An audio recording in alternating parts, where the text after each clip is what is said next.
Réinventer l'éducation. Learning World, en association avec WISE, une initiative de Qatar Foundation.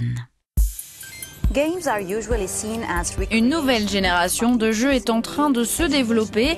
Il s'agit des jeux éducatifs. Cette semaine, nous partons au Royaume-Uni, en Australie et au Japon pour découvrir des initiatives pédagogiques qui utilisent ce type de jeu.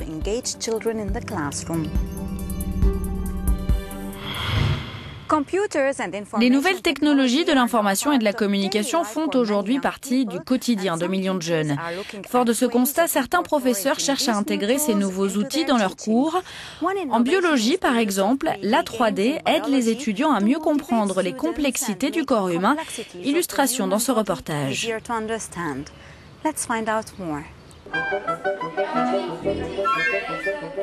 École pour filles Abbey School à Reading, près de Londres.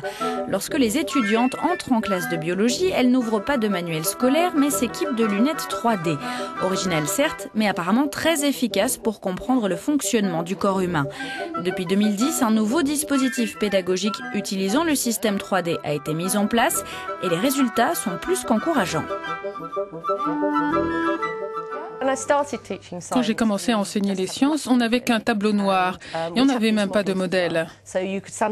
Vous étiez devant la classe, une reproduction d'un organe en main, en essayant de faire en sorte que tout le monde puisse le regarder et le toucher. Et ceux du fond s'énervaient parce qu'ils n'arrivaient pas à voir. Et puis on a eu des rétroprojecteurs sur tableau blanc, on pouvait projeter des animations, c'était déjà beaucoup mieux. Et maintenant, on a la 3D, tout le monde peut voir. L'image est suspendue au milieu de la classe, c'est fantastique.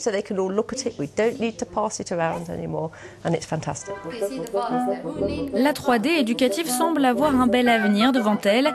Il s'agit de créer une pédagogie nouvelle, plus efficace, qui s'appuie davantage sur l'interactivité.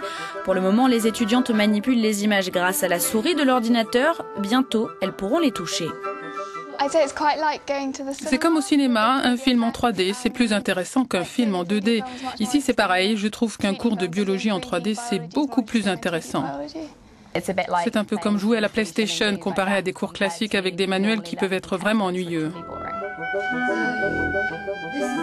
Pour les écoles, l'avantage de cette méthode est double.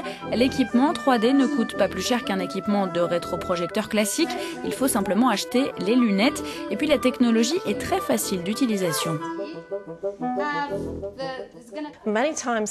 La plupart du temps, pour introduire une nouvelle technologie en classe, il faut payer des formations aux professeurs qui trouvent souvent cela difficile à appliquer. Cette technologie, au contraire, a été très facile à mettre en place. C'est un vrai succès. Et en plus, les lunettes sont vraiment classe.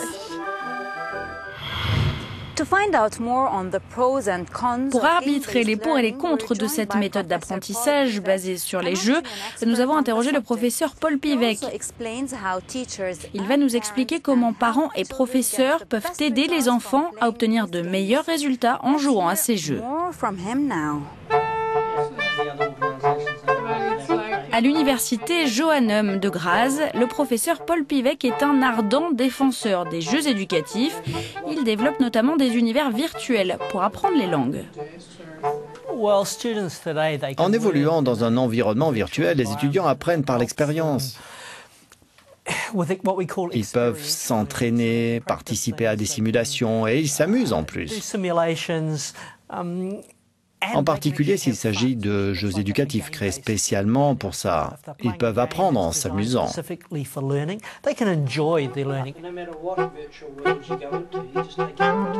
qui ne veut pas dire pour autant que les enseignants n'ont plus rien à faire, bien au contraire.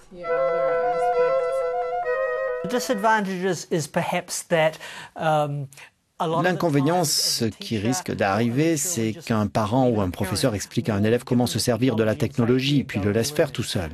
Mais ça ne marche pas. C'est comme si on leur donnait un manuel. Ils vont se laisser distraire, ils vont surfer sur Facebook. Vous devez les aider à rester concentrés. Il faut que le parent ou l'enseignant soit impliqué dans le processus pour les guider, puis débriefer sur ce qu'ils ont déjà appris. Le débriefing est très important dans le processus d'apprentissage. Donc le risque, c'est vraiment de dire, voilà comment ça marche, débrouille-toi. Il faut les guider, les aider à avancer, puis faire le point avec eux sur ce qu'ils ont appris.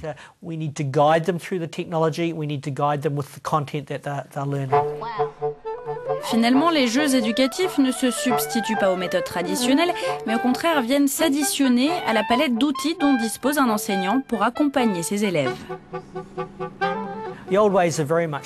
Les anciennes méthodes sont toujours valables, mais les enseignants doivent s'approprier les nouvelles technologies et savoir s'en servir. Nous ne voulons pas que les élèves en sachent plus sur la technologie que les professeurs, même si c'est souvent le cas. Mais nous voulons qu'ils puissent travailler ensemble, discuter de ce que l'élève est en train d'apprendre et prendre du recul. Car plus vous réfléchissez à ce que vous apprenez, plus vous accélérez le processus d'apprentissage. L'astuce, c'est finalement de combiner les méthodes traditionnelles et les nouvelles technologies pour motiver les élèves et les aider à apprendre.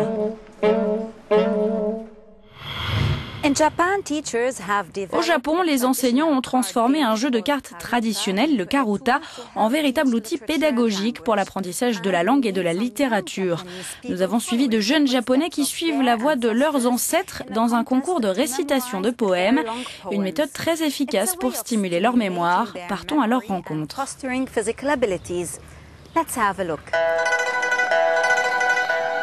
Karuta, ce n'est pas le nom du nouveau manga à la mode, bien au contraire. C'est un jeu de mémoire traditionnel japonais dans lequel les joueurs apprennent des poèmes par cœur.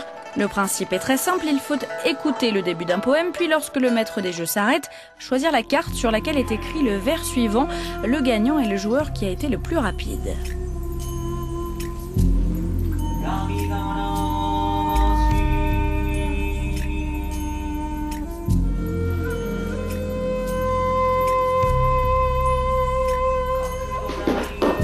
Pour participer à un concours de karuta, vous devez avoir mémorisé 100 poèmes et c'est ce qu'ont fait ces jeunes, membres de l'association de karuta à l'université de Tokyo.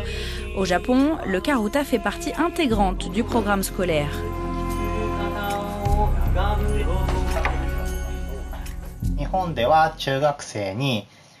Au Japon, le karuta est traditionnellement utilisé pour enseigner la littérature et la grammaire aux élèves de l'école secondaire.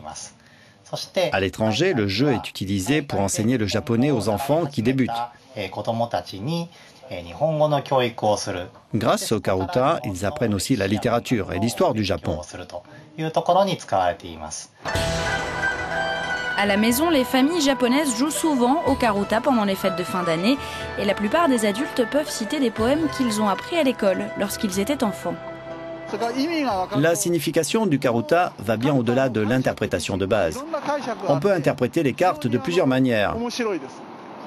C'est très intéressant de voir qu'on peut trouver plusieurs sens au même mot. C'est pour ça que le karuta est un très bon moyen d'appréhender la culture japonaise. Les origines du karuta remontent à plus de 800 ans en arrière. À l'époque, seuls les aristocrates y jouaient. Aujourd'hui, la pratique est largement répandue dans les écoles et les universités à travers toute l'archipel japonaise.